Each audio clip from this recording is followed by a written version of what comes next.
Hi there, I am Rajesh Kumar, a research scholar in HGP Group from Department of Physics and IT Jalandhar.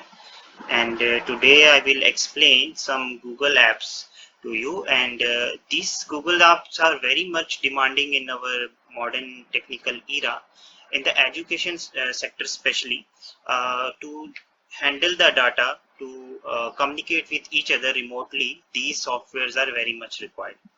So we are very thankful to Google that the Google has shared so many apps with us, and it is not charging anything. So without further ado, let me talk about first of all this Google Drive. So the importance of online data saving nowadays is very important, and for this to achieve this, we have so many online platforms like OneDrive, like Dropbox, like Google Drive. We have Xiaomi Cloud, we have Apple Cloud. There are so many online platforms where you can save your data. So I will talk about this particular Google Drive here.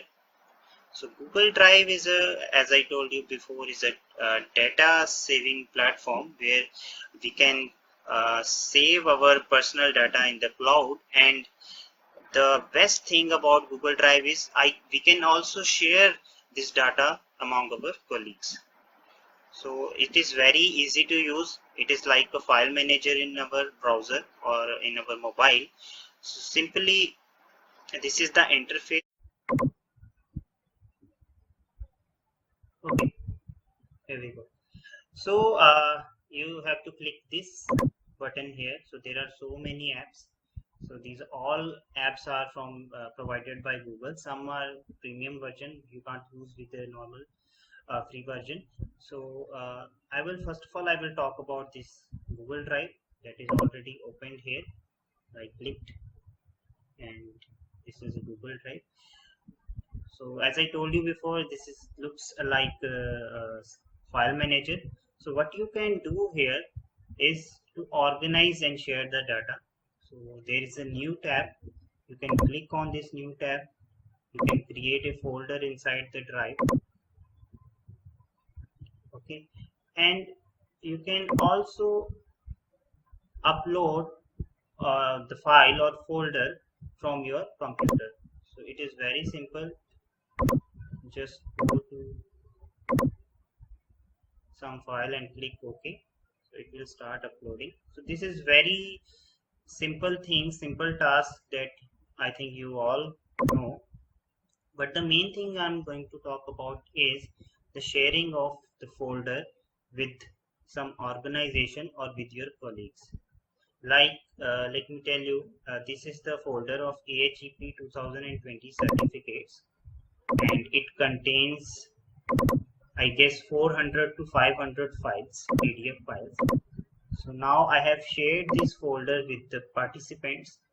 So what I did, I just clicked here, and there is option like share, get link, but there are also some other options. So when I click share, it will ask me to enter the email of the particular person, and ask me what kind of permission you want to give. So whether he can edit, organize, and delete, and whether he can just view. So it depends on you what kind of certificate you want to give to that person. So this is the one utility of Google Drive.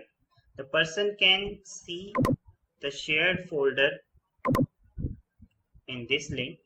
So you can see shared with me. So if I just click there, I can see there are so many files that is shared by these persons. Okay, so it will appear here. Now this is one thing when you want to share with some one person on email. But what if you want to share to many person? You can't enter email one by one. You cannot enter the particular emails. Then what can you do? So what you can do is you just go to that folder, click get link, and when you click that link, then you can see this link here, and you can select. If you are using some organization, then it will appear like this. In your personal Gmail ID, this option will not appear. And if you want that this link can be accessed by anyone, then you tick this anyone with the link. If you want the person who have specific access, then you take this link. So I want that this link to be shared with anyone, so I just clicked here. And what are the privilege that I want to give? Edit or view. If I just want to give them the view and download privileges, then I just select view and done. Now what happened with by using this? So you can also, I just copied it. Okay, now I go to this incognito tab. I pasted here. Why I went to incognito tab? Because in the normal tab my Gmail is open, so it can access my data, and it will open it in my Gmail. I already have access to that this particular file. So for anonymous browsing, or you can say for a third party or third person, I opened it in incognito mode. So this link will appear something like that, and it can be accessed by anyone. And when I click OK, open the folder, all the content will be showed, and I can download this one by one. So this is the second thing about the Google Drive. And what else?